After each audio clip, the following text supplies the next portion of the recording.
Hello dear student, आज हम लेके आए हैं मेल रिप्रोडक्टिव सिस्टम। ये कहाँ है भाई? क्लास 12th के चैप्टर नंबर 3 में क्या है? Human reproduction. जब हम ह्यूमन की बात करते हैं तो इसमें आज पहला क्लास क्या है? Male reproductive system. Male reproductive system, इसमें हम लोग सबसे पहले देखेंगे कि स्क्रोटम। ये स्क्रोटम होता क्या है भाई?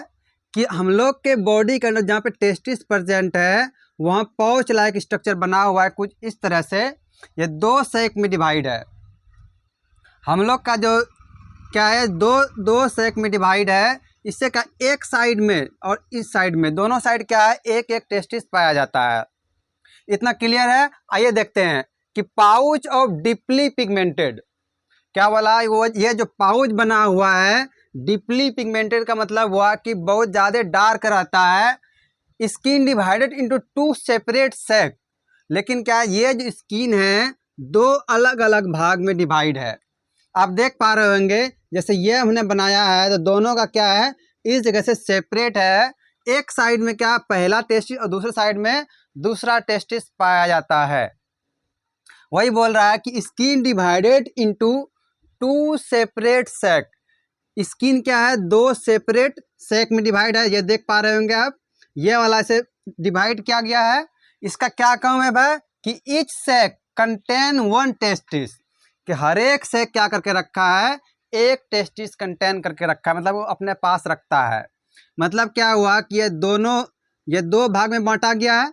दो भाग में जब बांटा गया तो क्या एक टेस्टिस इधर आ जाएगा, दूसरा वाला इस साइड आ जाएगा, एक राइट साइड एक लेफ्ट साइड।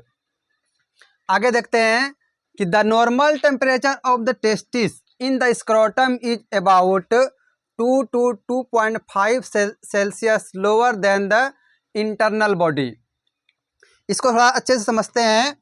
ये इसने क्या कहा, मान लीजिए एक नॉर्मल आदमी जो है, नॉर्मल आदमी का टेम्परेचर बॉडी का 36 डिग्री सेल्सियस है।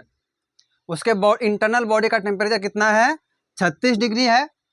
लेकिन इस 36 डिग्री सेल्सियस पे स्पर्म का फॉर्मेशन नहीं होगा। स्पर्म फॉर्मेशन क्या, इससे 2 से ये 2.5 तक उसका कम करना पड़ता है, तब जाके क्या होगा, स्पर्म का फॉर्मेशन होगा।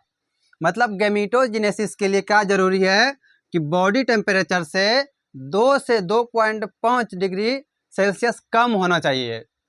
इतना क्लियर है? ये बहुत ज़्यादा इम्पोर्टेंट है, इसको आप याद रख लीजिए। यह तो कभी एम्स में पूछा जाता है, कभी नीट में पूछ लिया जाएगा, ये भी बोर्ड एग्जाम में भी पूछ लिया जाता है। मतलब इस दुनिया का जहाँ पे बायोलॉजी का एग्जाम होता है, कोई भी एग्जाम ऐसा नहीं है जिसमें यह पूछा नहीं जाएगा। हर एक एग्जाम में ये पूछा जाता है कि स्पर्म फॉर्मेशन के लिए, गैमीटोजेनेसिस के लिए कितना डिग्री लोअर होता है जिससे कि स्पर्म का फॉर्मेशन हो सके। कितना? 2 से 2.5। अगर एग्जाम में 2 से 3 आ जाए तो इसमें आप टिक मार सकते हैं, अगर 2.5 नहीं है तो। अगर है तो उसी को मारना होगा, लेकिन नहीं है तो 2 से 3 आप टिक लगा के आ सकते हैं। आइए आगे चलते हैं कि the ideal temperature for developing sperm, यह क्यों जरूरी है भाई कि 2 या अढ़ाई डिग्री कम होना चाहिए बॉडी से।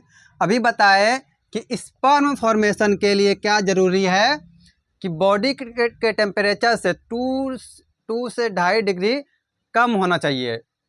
और वह कम कौन करता है भाई? यही जो हमारा स्क्रोटम बना हुआ है, यही क्या करके रखा है कि बॉडी के टेम्परेचर से 2 डिग्री या 2.5 डिग्री कम करके रखता है। आगे चलिए, कनेक्टेड विद एब्डोमेन और pelvic cavity by inguinal canal.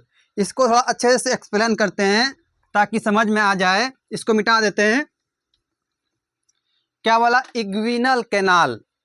एक ये बहुत ही इंपॉर्टेंट क्वेश्चन है कि हम लोग का जो स्पर्मेटिक कोड है, स्पर्मेटिक कोड क्या हुआ कि जैसे अभी हम टेस्टिस बनाए थे, ये हमारा सेक है, इसमें क्या था, टेस्टिस था, तो ये जो है कोड है। अब क्या हुआ कि जब एम्ब्रियोनिक स्टेज में ये जो टेस्टिस है ये कहाँ पाया जाता है, कि ये हम लोग का हो गया लिम्ब, पैर, इस जगह ऐसे कुछ बना होता है जिसको हम लोग क्या बोलते हैं, इग्विनल कैनाल। तो ये जो टेस्टिस है ना, इसके अंदर पहले रहता है एम्ब्रियोनिक स्टेज में, मतलब जबकि गर्भावस्था में ये टेस्टिस जो है यहाँ पे अंदर आता है। कहाँ पे, इग्विनल कैनाल जिसको बोलते हैं हम लोग, पैर के लिम्ब के पास होता है, पाल्विक गार्डल के पास। इसी को क्या कहते हैं, इग्विनल कैनाल, जहाँ पे एक नली लाइक आकार बना होता है। यहाँ से क्या हुआ, खिसक के डिसेंड होके नीचे आता है बाद में, जब बर्थ के बाद। वही दिया है कि कनेक्टेड विथ एब्डोमेन, ये कहाँ से कनेक्ट है, एब्डोमेन से कनेक्ट है, और pelvic cavity by inguinal canal. ये किससे इग्विनल कैनाल से क्या कनेक्टेड रहता है। Scrotum is lined by dartos muscle and spermatic fascia. एक और इम्पोर्टेंट क्वेश्चन आ गया, क्या बोला कि स्क्रोटम किससे बना हुआ है, ये जो इसका स्किन जो बना हुआ था वो किसका बना हुआ है, डॉर्टस मसल का बना हुआ है और स्पर्मेटिक फोसिया का बना हुआ। इसका काम क्या है भाई, कि ये जो डॉर्टस मसल है गर्मी के मौसम में क्या करके रिलैक्स करे रखता है, और ठंडी के मौसम में कॉन्ट्रैक्ट करता है, जिससे क्या इसका टेम्परेचर जो है वो मेंटेन रहता है। टेम्परेचर को मेंटेन रखने क्या करता है कि ठंडी के मौसम में इसको ऊपर उठा लेगा, और गर्मी के मौसम में उसको रिलैक्स कर देता है। वही है कि dartos muscle help in regulating the temperature, temperature को रेगुलेट करने में क्या कर रहा है, मदद कर रहा है। कौन, डॉर्टस मसल जो है वही। बिकम कॉन्ट्रैक्ट, कब कॉन्ट्रैक्ट होगा, जब ठंडी का मौसम आता है तो क्या होगा, सिकुड़ जाए, मतलब कॉन्ट्रैक्ट हो जाता है। लेकिन वही जब गर्मी का मौसम आएगा तो उसमें क्या होता है, रिलैक्स, मतलब उसको छोड़ दिया जाता है एकदम फ्री। जिससे क्या हुआ, हम लोग का टेम्परेचर बिल्कुल बना हुआ रहना, जिससे क्या स्पर्म का फॉर्मेशन हो सके। स्पर्म का फॉर्मेशन के लिए क्या जरूरी बताए, सबसे पहला तो आप देखिए कि बॉडी टेम्परेचर से 2 से 2.5 का लोअर होना चाहिए टेम्परेचर।